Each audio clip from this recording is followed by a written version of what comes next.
Vamos a colocar el interruptor de la puerta. Va de esta manera, tal como lo ve.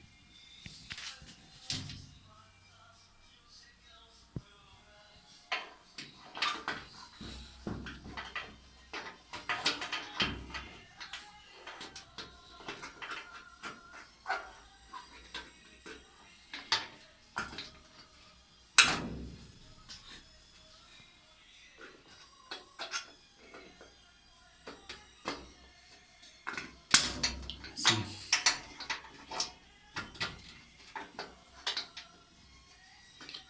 Cable de tierra y le sacamos esta pieza por aquí.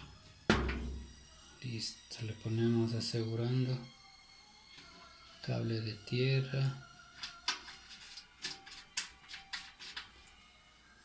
y dos perros acá.